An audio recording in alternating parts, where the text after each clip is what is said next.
Bismillahirrahmanirrahim. Assalamualaikum warahmatullahi wabarakatuh. Perkenalkan, kami dari PJ Modul 6 Praktikum Terintegrasi, yaitu mengenai perencanaan produksi, akan menjelaskan panduan dari Modul 6 ini. Baik, langsung saja. Yang pertama yaitu bab 1 pendahuluan, berisi 3 paragraf. Yang paragraf pertama mengenai gambaran umum mengenai permasalahan dalam perencanaan produksi. Paragraf kedua, teori dari perencanaan produksi menurut para ahli, dan usahakan di teori ini kalian mengambil dari jurnal ya. Dan paragraf ketiga yang terakhir yaitu deskripsi tahapan serta tujuan yang akan dilakukan pada modul 6 ini. Lanjut ke bab 2 yaitu kerangka pemikiran. Nah, kerangka pemikiran di sini berisikan flowchart alur implementasi dari modul 6 yang dilakukan selama praktikum. Lanjut ke bab 3 mengenai pengumpulan dan pengolahan data. Di sini 3.1 pengumpulan data berisikan mengenai data-data yang dibutuhkan untuk melakukan pengolahan data, uraikan terlebih dahulu. Nah, 3.1.1 yaitu data waktu kerja.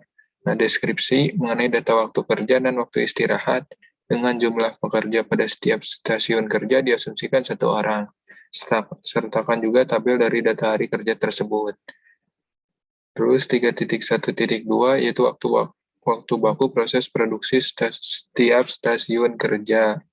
Nah, waktu baku ini terdiri dari 2 produk ya, yaitu mobil truk muatan dan mobil truk tangki yang diperoleh dari modul 2. Lanjut ke 3.1.3 yaitu mengenai data ongkos.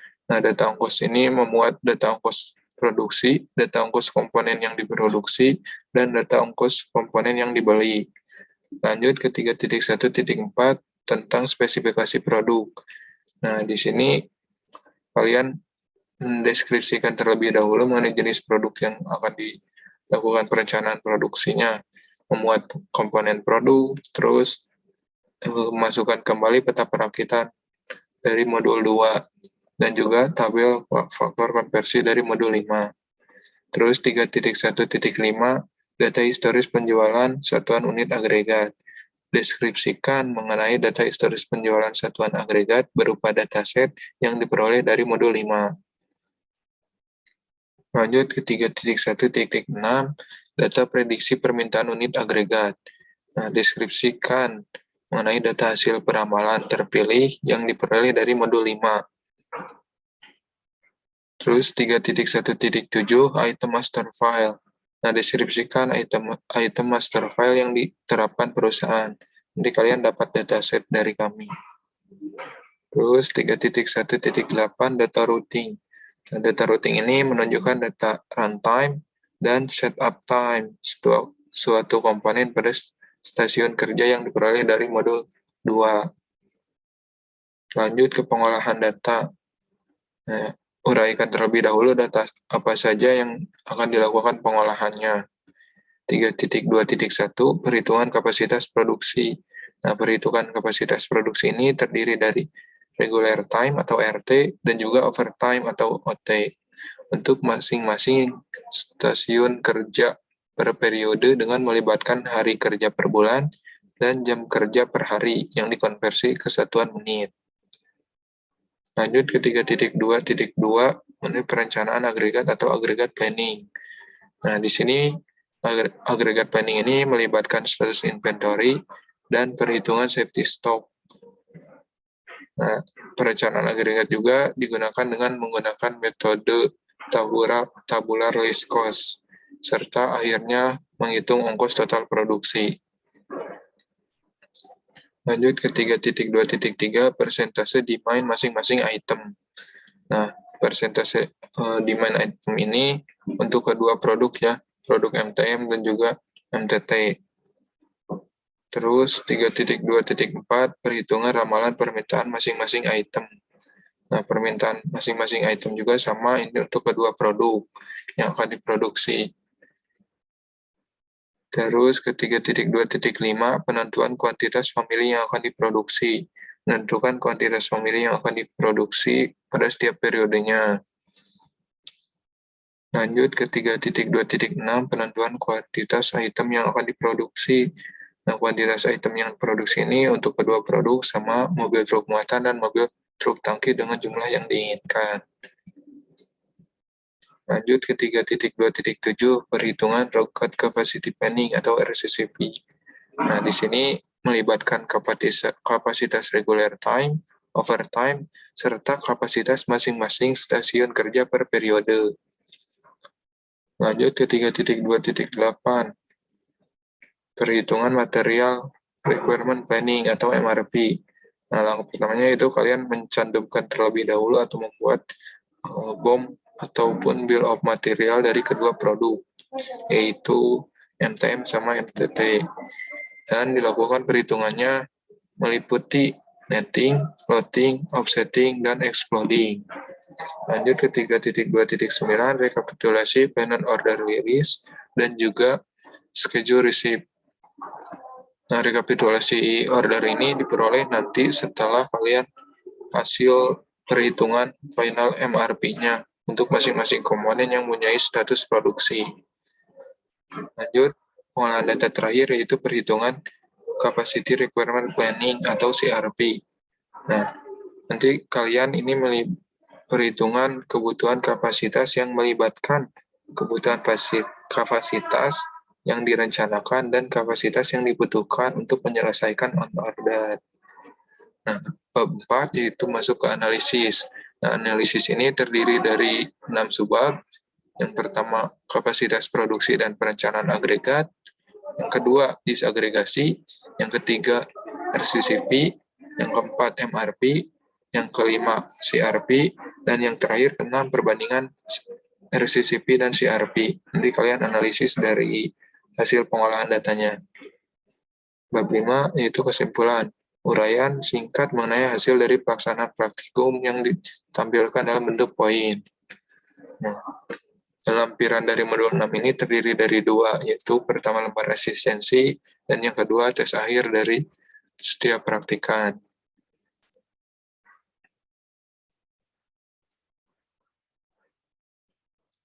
Lanjut ke contoh pengumpulan data. Nanti 3.1 pengumpulan data. Nah, kalian uraikan terlebih dahulu data-data apa saja yang dikumpulkan pada modul 6 ini. 3.1.1 data waktu kerja. Nah, di sini data waktu kerja ini diberikan dataset oleh kami ya. Dan di jumlah pekerjanya pada setiap stasiun kerja diasumsikan 1 orang. Dan untuk jam kerja per harinya dimulai pukul 8 sampai pukul 16 dengan waktu jam istirahatnya 1 jam dari pukul 12 sampai 13. Nah, nanti kalian juga diberikan untuk setiap kelompoknya dataset. Lanjut ke 3.1.2, data waktu baku proses produksi setiap stasiun kerja. Nah, data waktu baku ini kan awalnya diperoleh dari modul 2, dan kalian juga telah merekap data waktu baku ini di modul 5. Nah, kalian gunakan dari modul 5. Tampilannya seperti ini. Terus lanjut ke 3.1.3, data ongkos. Nah, data ongkos ini juga nanti diberikan dataset dari kami yang tampilannya akan seperti ini. Ada data ongkos produksi, data ongkos komponen yang diproduksi, dan juga data ongkos komponen yang dibeli. Lanjut ke 3.1.4 mengenai spesifikasi produk. Nah, kalian deskripsikan terlebih dahulu jenis produk, komponen produk, dan tampilkan peta perakitan dari yang telah didapat dari modul 2, dan juga faktor konversi dari modul 5. Tampilannya ini sesuai dari pengolahan data waktu kalian modul 5. Tampilkan. Nah, lanjut ke 3.1.5 mengenai data historis penjualan. Nah, data historis penjualan ini kalian sudah hitung pada saat modul 5. Nah, tampilannya kurang lebih seperti ini, yaitu data historis penjualan satuan unit agregat untuk kedua produk. Nanti kalian bisa langsung masukkan saja. Nah, dari modul 5 yang sudah dikali faktor konversi.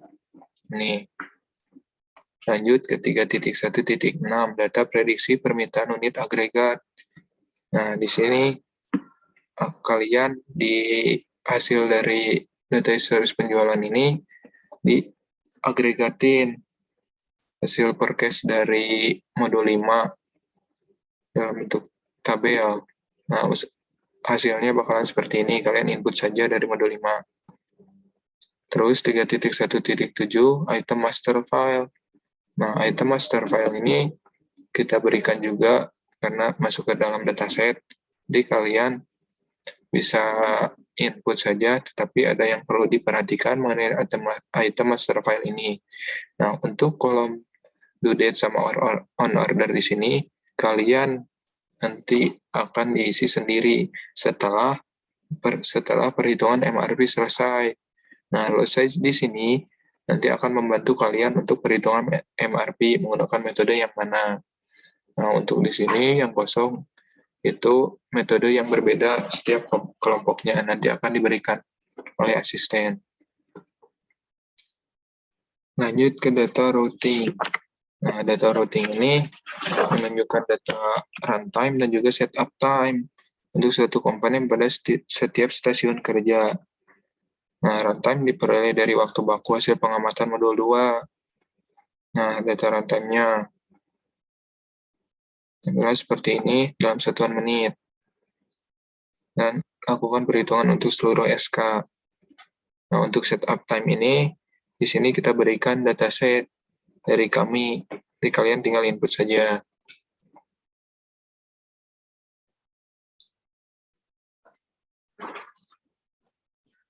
Lanjut ke contoh pengolahan data. Nah, 3.2 pengolahan data. Kalian uraikan terlebih dahulu mengenai data-data apa saja yang akan nanti dilakukan pengolahan.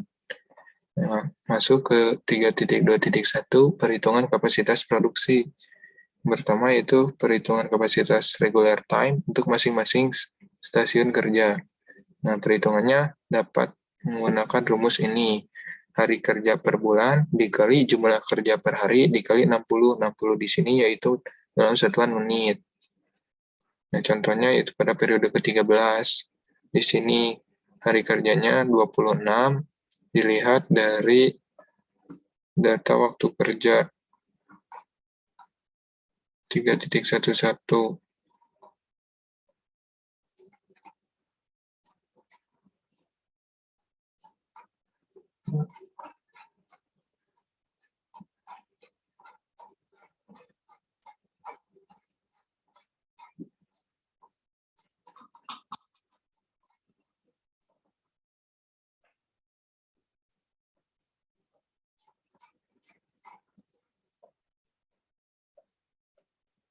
Nah, data waktu kerja di sini.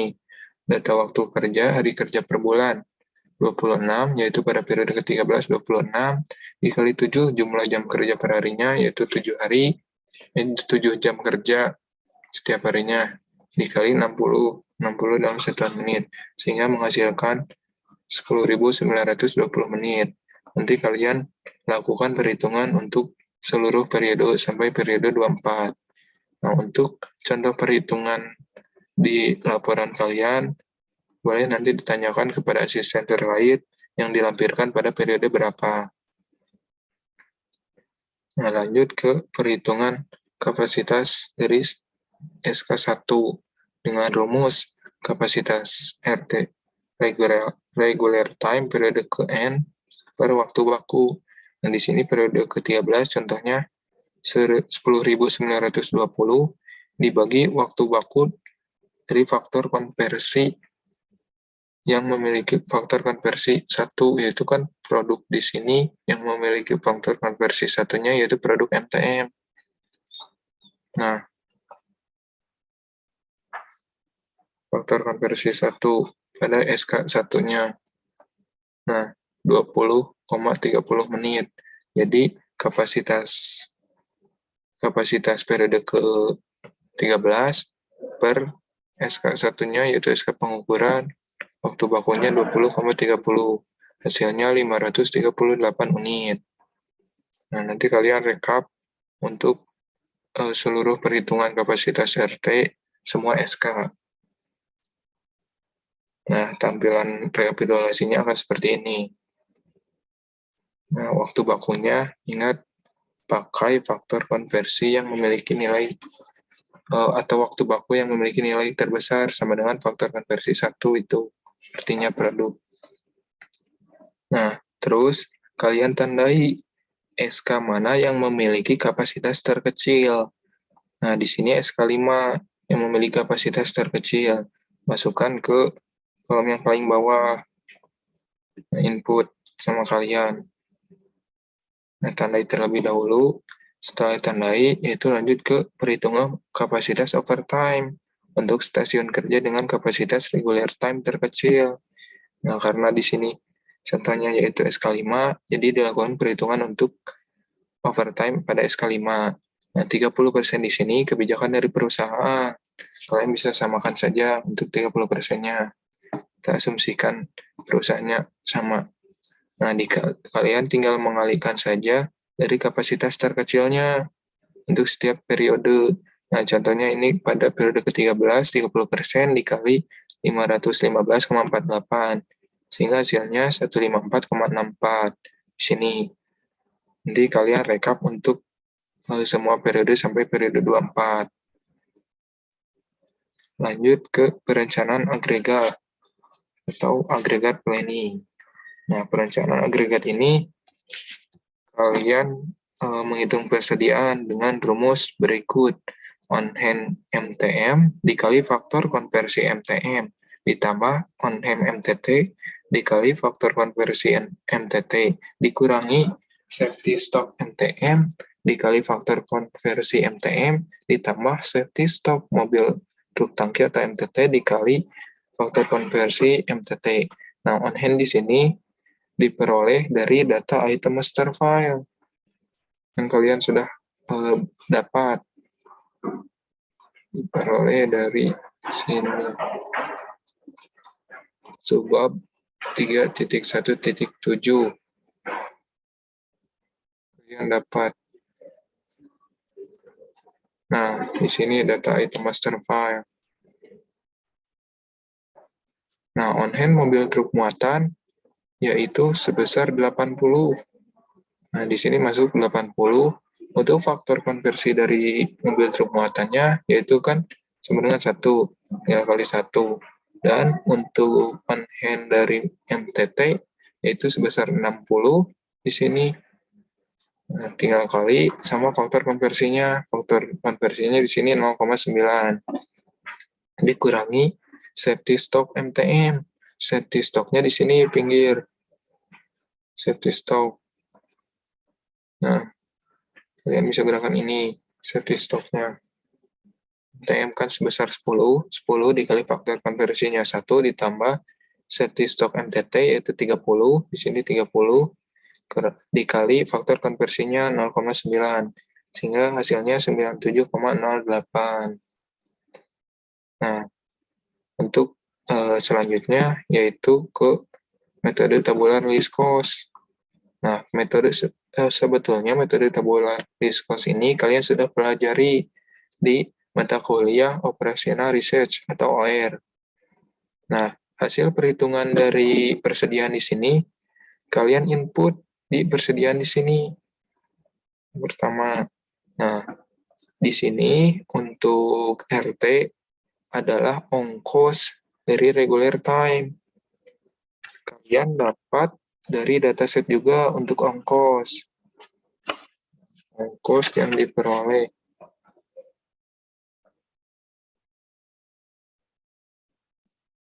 Dari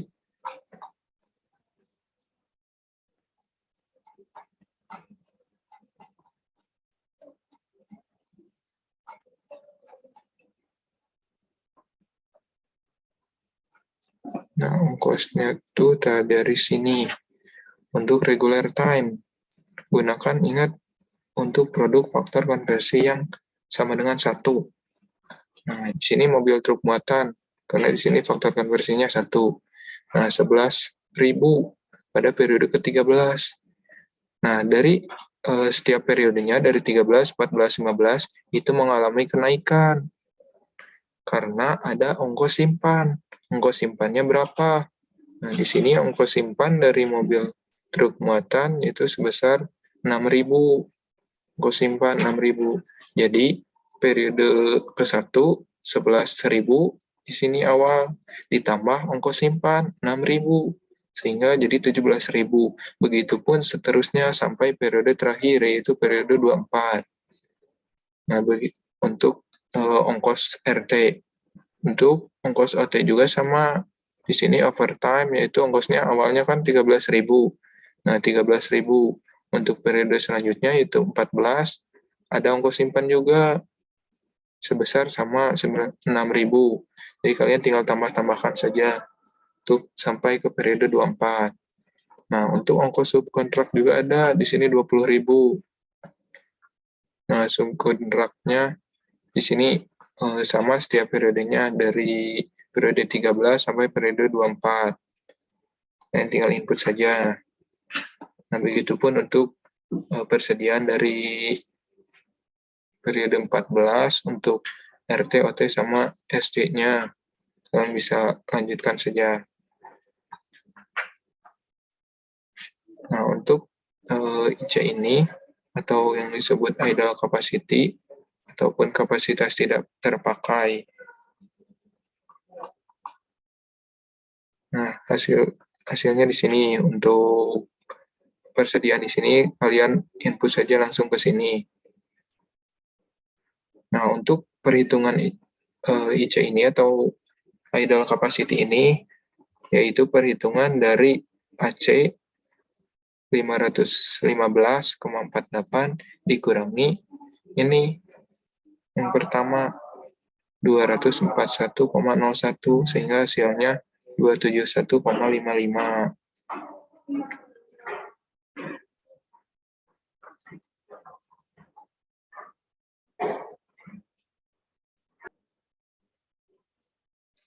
Nah, untuk perhitungan dari AC atau available capacity ini, kalian peroleh dari tabel 3.13 sama tabel 3.14.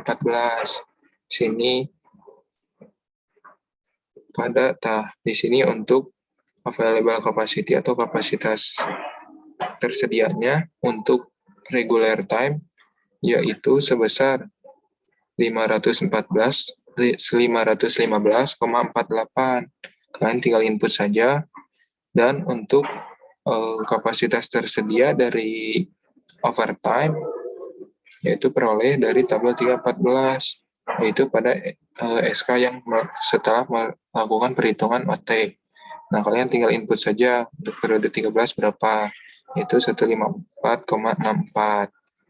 Nah, selanjutnya begitu untuk periode selanjutnya. Nah, untuk perhitungan agregat planning ini atau AP di sini kita lakukan dengan rumus ini. AC dikali RT atau available capacity dikali regular time ditambah AC available capacity dikali overtime. Nah, tinggal kalian ikutin saja rumusnya. Nah, nanti diperoleh hasilnya 243,93.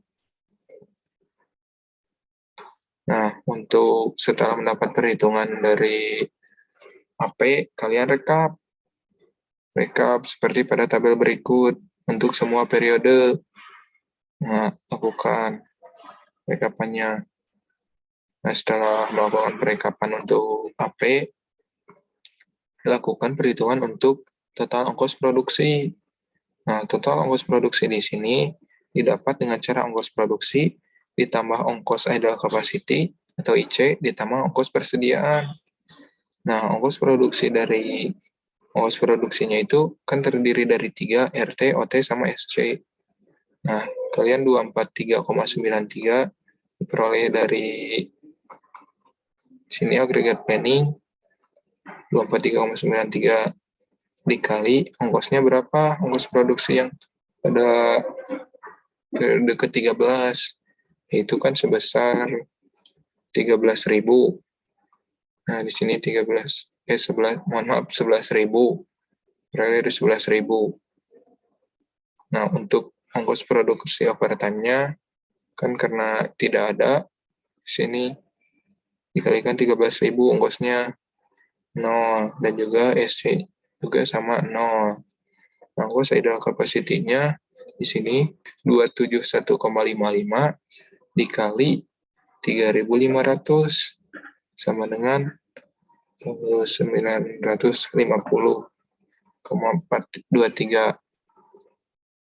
Nah, untuk total ongkos produksinya, kalian hanya tinggal menjumlahkan saja dari ongkos di sini, semua totalkan, sehingga memperoleh hasilnya akan ketahuan. Dan setelah melakukan perhitungan, kalian rekap untuk semua periode, ongkos dari RT berapa, untuk RT-nya berapa, OT-nya berapa, SC-nya berapa, IC-nya berapa, nanti tinggal kalikan, sehingga memperoleh hasil total ongkosnya berapa untuk periode pertama.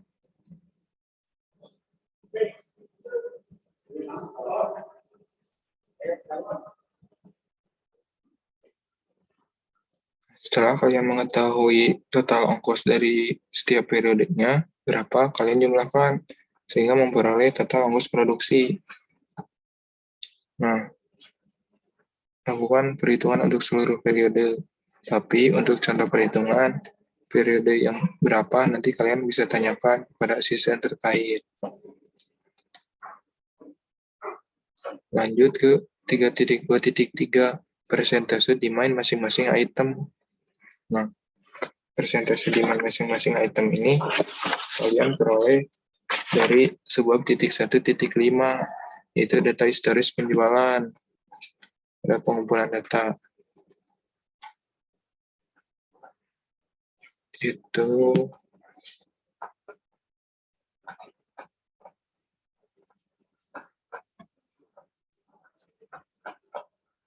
3.1.5. Nah, pada data historis penjualan di sini kalian peroleh. Nah, apa bedanya? Kalian tinggal jumlahkan saja untuk seluruh periode dari setiap produknya. Nah, di sini untuk periode untuk produk MTM, seluruh periode memperoleh 2010. Nah, untuk MTT, periode yang dihasilkannya 1922. Nah, kalian tinggal hitung proporsinya setiap item untuk rumusnya demand item A atau MTM per demand item keseluruhan. Nah, di sini pada proporsi proporsi produk MTM itu 2010 per demand item keseluruhan 3.932,96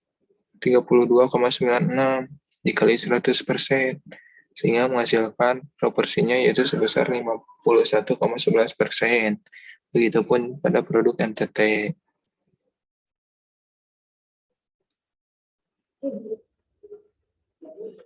Selanjutnya masuk ke perhitungan 3.2.4. Perhitungan ramalan permintaan masing-masing item. Di sini kalian jelaskan terlebih dahulu mengenai ramalan permintaan masing-masing item. Selanjutnya, kalian melakukan perhitungan ramalan permintaan untuk satuan unit agregat. Nah, di sini untuk contoh perhitungan di periode ke-13.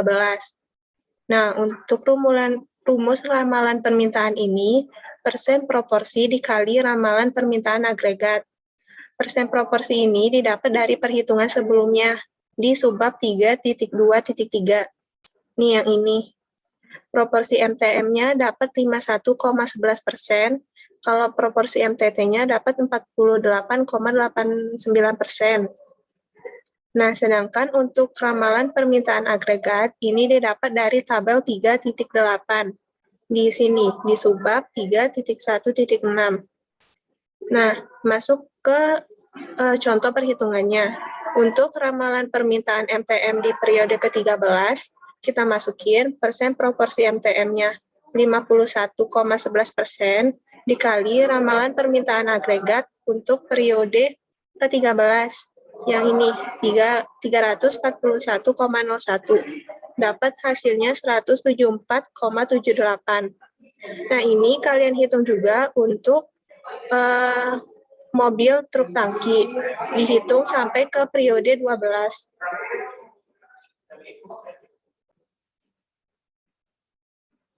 Selanjutnya, kalau kalian sudah melakukan perhitungan yang satuan unit agregat, kalian bikin tabel rekapitulasi seperti yang di panduan ini. Nah, lanjut ke perhitungan ramalan permintaan untuk satuan item. Di sini, untuk menghitung ramalan permintaannya itu, rumusnya, ramalan permintaan yang satuan konversi dibagi faktor konversi dari mobil truk. Nah, untuk contoh perhitungan di periode ke-13, di mobil truk muatan, ramalan permintaan ini dapat yang dari perhitungan sebelumnya tadi. Di sini. Nah, untuk mobil truk muatan yang periode ke-13 itu didapat 174,78 dibagi faktor konversi dari truk muatan 1. Dapat hasilnya 174,78. Nah, di sini nanti kalian lakukan pembulatan ke atas. Jadi didapat 175. Nah, di sini kalian hitung juga untuk mobil truk tangkinya. Dihitung sampai ke periode 12. Kalau sudah, kalian bikin tabel rekapitulasi seperti yang ada di panduan. Selanjutnya, masuk ke perhitungan 3.2.5, penentuan kuantitas famili yang akan diproduksi. Nah, untuk menghitung penentuan kuantitas famili yang akan diproduksi ini, nanti kalian bikin tabel seperti ini. Terus kalian masukin data-data yang udah didapat. Kalau untuk data demand ini, didapat dari perhitungan yang udah kita cari tadi, yang ramalan permintaannya satuan item. Di tabel 3.20. Selanjutnya, untuk inventory dan safety stock, itu didapat dari dataset yang item master file.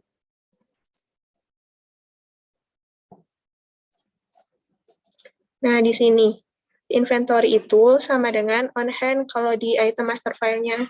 Nah, di sini kan MTM on hand-nya 80. Nah, di sini inventory-nya 80. Untuk MTT-nya 60. Kalau safety stock-nya MTM 10 dan MTT-nya 30. Nah, untuk mencari ekspektasi kuantiti ini, rumusnya yang ini.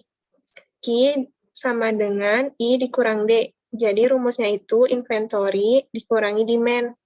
Ini untuk contoh perhitungan di periode 13 yang MTM, ekspektasi kuantitinya itu 80 dikurangi 175. Dapatnya negatif 95. Nah, kalau untuk status, ini tuh dibandingin dari safety stock sama ekspektasi kuantitinya. Kalau misalnya nilai safety stock-nya itu lebih besar daripada ekspektasi kuantiti, berarti statusnya diproduksi. Sedangkan kalau misalnya ekspektasi kuantitinya ini lebih besar daripada safety stock, berarti statusnya tidak diproduksi. Nah, ini kalian hitung juga sampai periode ke-24. Terus kalian bikin tabel rekapitulasinya. Masuk ke perhitungan 3.2.6. Penentuan kuantitas item yang akan diproduksi. Nah, untuk menghitung penentuan kuantitas item yang akan diproduksi ini, ada 3 langkah. Yang langkah pertama itu, Y bintang lebih kecil dari rumus yang ini. Nah, untuk Y bintang itu didapat dari perencanaan agregat yang tabel 3.16.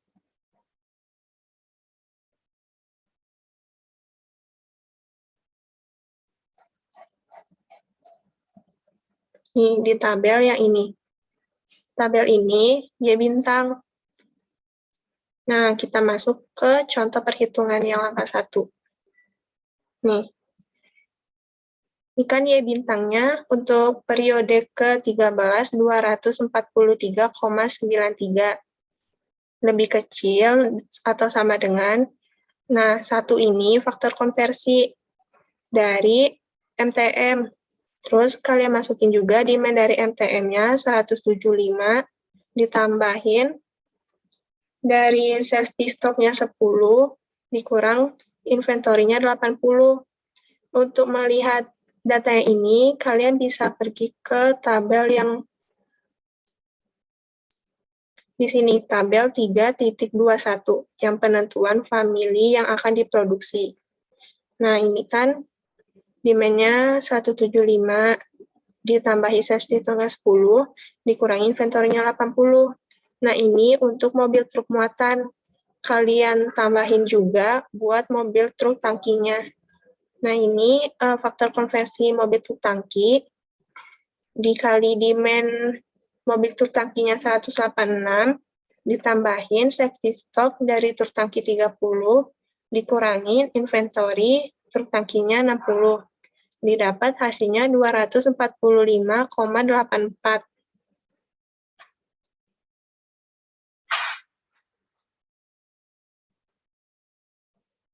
Nah, untuk perhitungan ini, kalau misalnya Y bintangnya lebih kecil atau sama dengan dari hasil Y ini, berarti itu udah sesuai.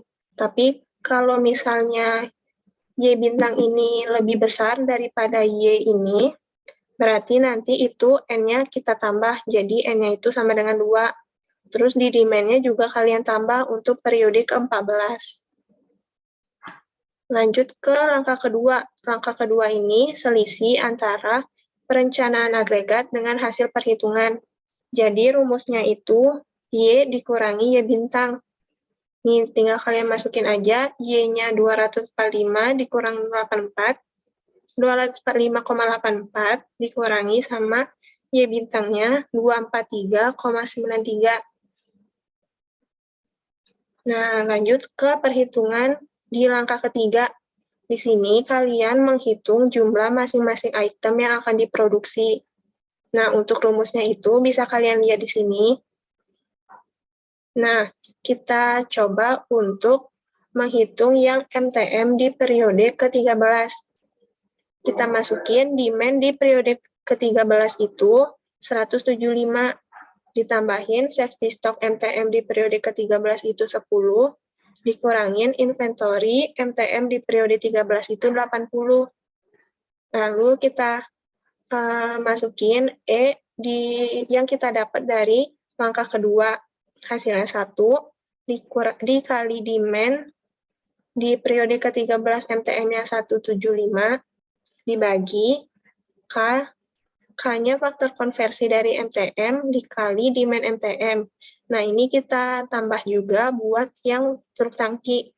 Jadi, kita masukin faktor konversi truk tangkinya 0,90 dikali demand truk tangkinya 186. Dapat hasilnya 105. Nah, ini kalau misalnya N kalian yang di langkah 1 itu 2, berarti nanti ini demand-nya kalian tambah juga di periode ke-14. Nah, ini kalian hitung juga buat yang MTT-nya. Kalian hitung sampai ke periode 24. Lanjut ke perhitungan 3.2.7, perhitungan RCCP. Di sini kalian jelasin terlebih dahulu mengenai RCCP, lalu kalian masuk ke perhitungan kebutuhan kapasitas yang diperlukan atau beban. Nah, untuk menghitung kebutuhan kapasitas ini, rumusnya waktu baku dikali JPI. Waktu baku yang kalian dapat, yang ada di pengumpulan data, sedangkan JPI ini yang dari perhitungan sebelumnya. Di perhitungan yang ini, 3.22. Ini kita lihat untuk data waktu bakunya.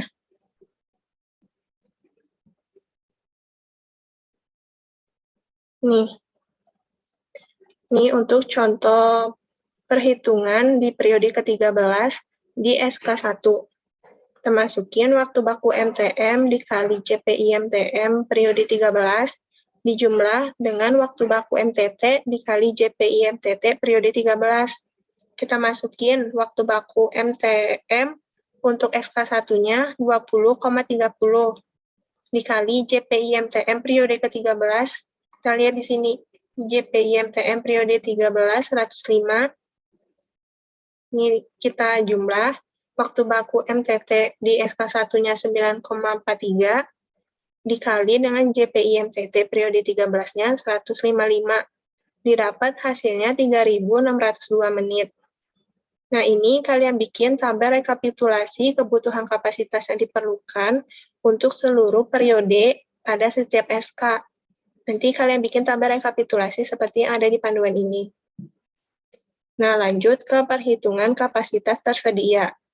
Untuk menghitung kapasitas tersedia ini ada dua, kapasitas regular time sama overtime. Kalau untuk kapasitas regular time ini, yang udah kalian hitung seperti perhitungan sebelumnya. Nah, jadi kapasitas regular time ini hari kerja dikali jumlah jam kerja per hari dikali 60. Hari kerjanya kita lihat di data waktu kerja.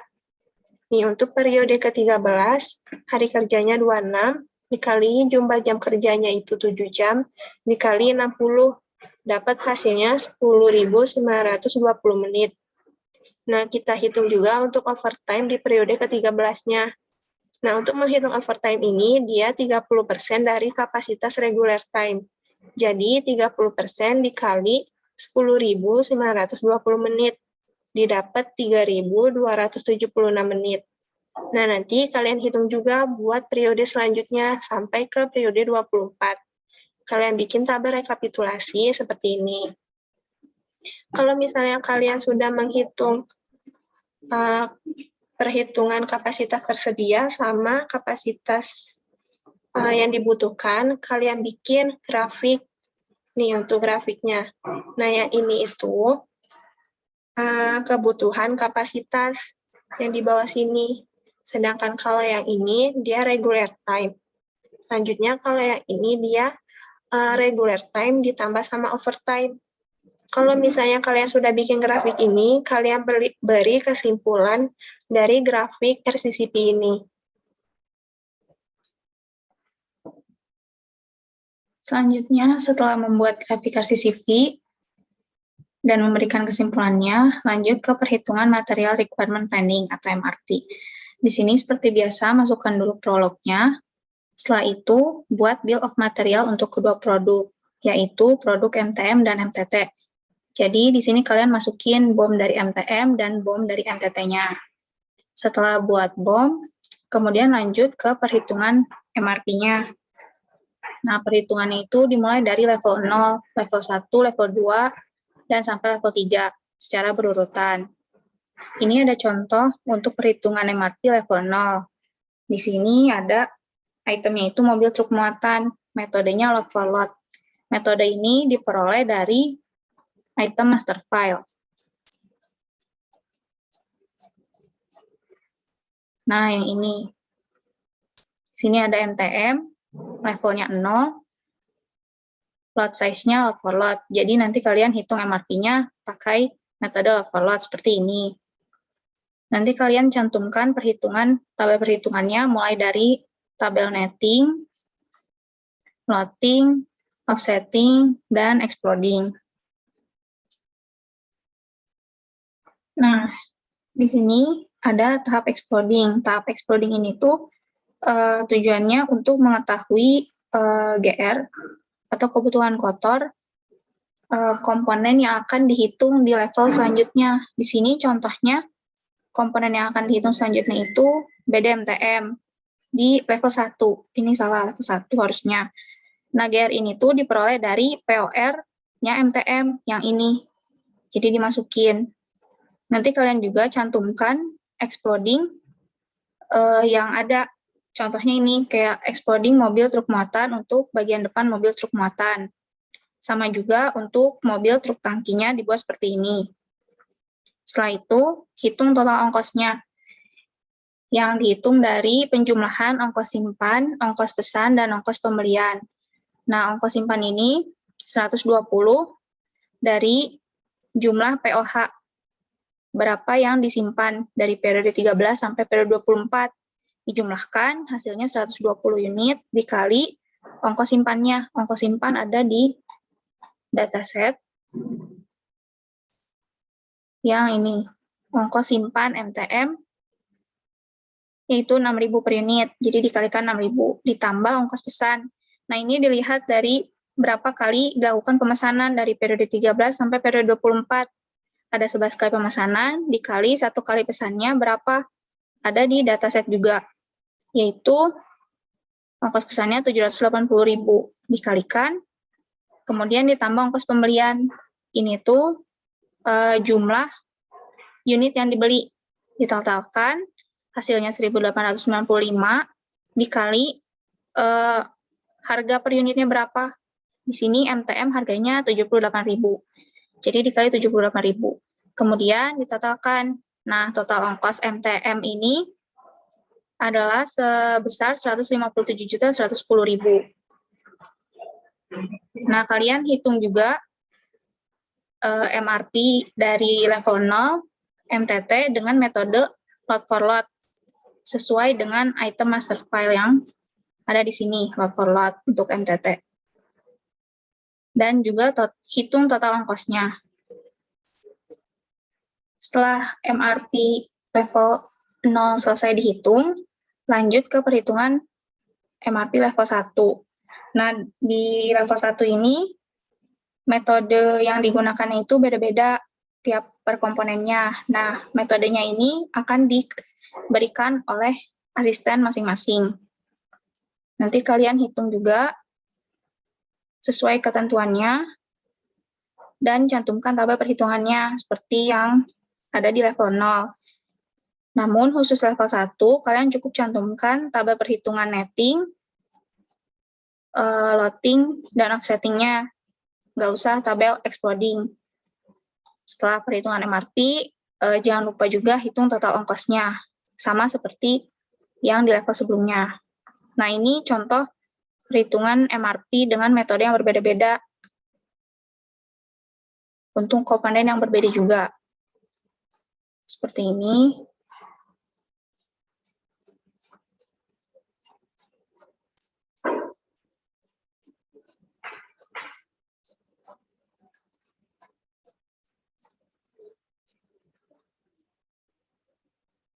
Nah, selesai perhitungan level 1, lanjut ke level 2 dan level 3.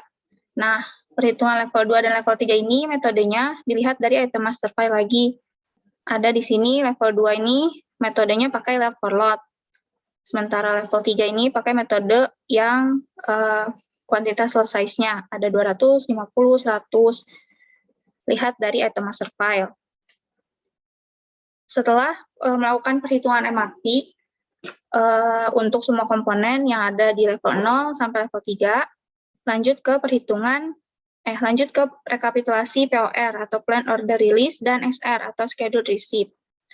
Nah, di sini itu kalian merekapitulasi POR dan SR yang ada yang dihasilkan dari tabel final MRP.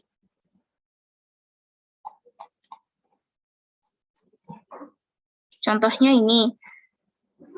Ada data rekapitulasi POR komponen mobil truk muatan. Ini dilihat dari tabel final MRP-nya.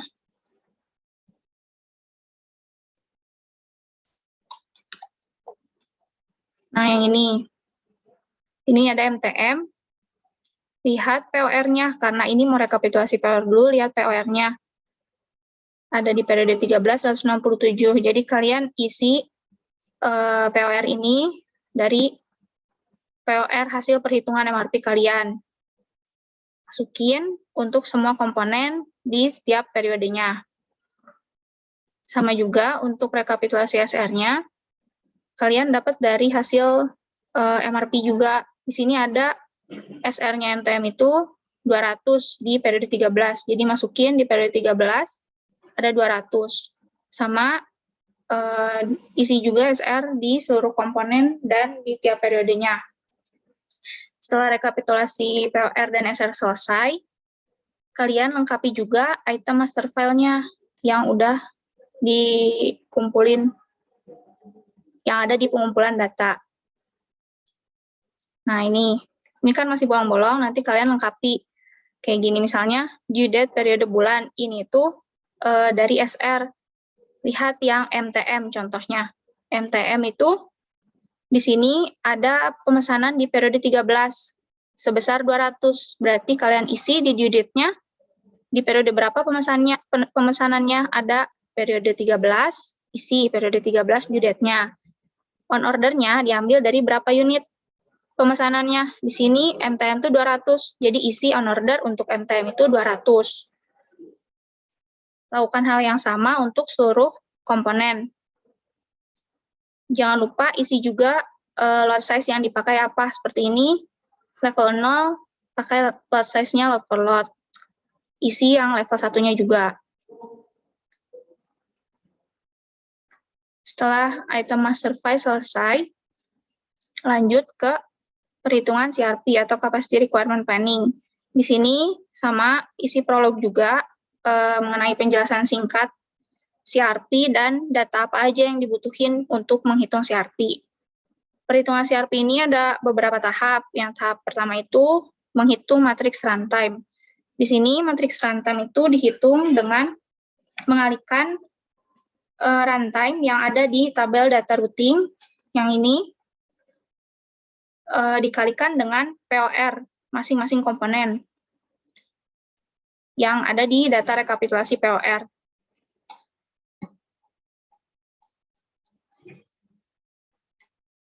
Yang ini. Contohnya itu ada runtime bug. Ini WB-nya masukin, WB itu runtime 3,56. Kemudian dikalikan POR-nya. POR di periode 13 itu 219. Ada POR bug itu 219 di periode 13. Dikalikan hasilnya 779. Hasil ini kalian masukin ke tabel perhitungan runtime di sini. 779. Nah, setelah itu isi hasil runtime bug-nya. Nah, kalian hitung juga runtime untuk seluruh komponen di tiap periodenya. Kemudian ditotalkan per SK-nya. Selanjutnya, melakukan perhitungan kebutuhan kapasitas POR atau kapasitas yang direncanakan. Nah, ini tuh rumusnya, jumlah runtime dari tiap periode per stasiun kerja ditambah perkalian jumlah setup time tiap periode per stasiun kerja dikalikan hari kerja setiap periode. Nah, ini contoh perhitungannya. Untuk kebutuhan kapasitas SK1 periode 13, sama dengan total runtime periode 13 SK1 ditambah total setup time SK1 dikali hari kerja. Di sini total runtime periode 13 SK1 ini diperoleh dari tabel perhitungan runtime. Ada 4.360 dikalikan, ditambah setup time, yang ini, 0 dikalikan hari kerjanya, yang ada di dataset juga, sama dengan 4.360,3.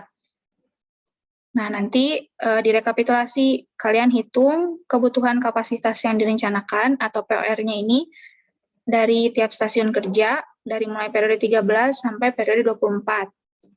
Selanjutnya, melakukan perhitungan kebutuhan kapasitas untuk on-order. Data on-order ini diambil dari hasil schedule receipt yang udah direkapitulasi. Nah, ini ada contoh perhitungannya. Untuk landasan depan MTT SK1 sama dengan 1,43 dari runtime-nya ditambah 0 dari setup time-nya, yang dari sini dikalikan on order-nya. On order itu yang dari rekapitulasi SR. Nah, ini cari yang landasan depan MTT di SK1, kemudian dijumlahkan sama dengan 220,69. Nanti kalian masukkan ke tabel sini, capacity requirement untuk on order. Jadi nanti kalian buat tabelnya, stasiun kerja, nama komponen, on order. Di sini on order-nya ada periode berapa aja yang ada on order. Di sini contohnya ada on order di periode 13 dan periode 14. Jadi masukkan ke tabel, masukkan SR-nya juga atau on order-nya ke sini, terus masukkan runtime-nya, setup time-nya, dan ini hasil perhitungan capacity requirement untuk on order-nya.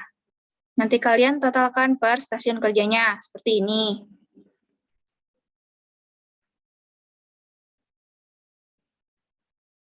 Nah, ini rekapitulasi kapasitas on order-nya dari tiap stasiun kerja 1 dari stasiun kerja 1 hingga stasiun kerja 10 di periode yang ada on order yang udah dihitung. Tadi periodenya 13 dan 14. Selanjutnya, melakukan perhitungan CRP. Perhitungan CRP ini rumusnya kebutuhan dari kapasitas POR ditambah kebutuhan kapasitas on order.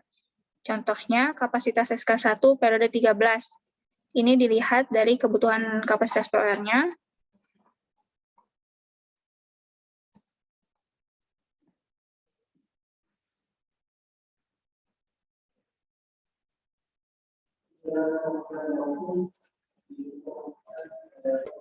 Nah, dari sini, kapasitas POR-nya untuk periode 13 di SK1 4.360,3, masukkan ditambah kapasitas on order-nya. Kapasitas on order-nya dari sini, 4.013. Dijumlahkan, hasilnya 8.373. Nah, nanti kalian hitung juga kapasitas kebutuhan kapasitasnya dari mulai SK1 sampai SK10 dari tiap periodenya. Direkapitulasi di tabel seperti ini, dan dimasukkan juga kapasitas perusahaan RT dan RT plus OT di sini. Setelah tabel ini selesai, perhitungan CRP selesai, kalian buat grafik CRP berdasarkan tabel ini. Contohnya seperti ini. Nah, nanti dari grafik ini kalian beri kesimpulan.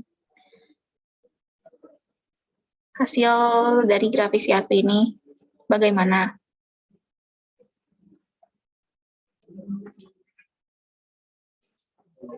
Mungkin sekian untuk pembahasan panduan dari modul 6 PTIN ini. Apabila masih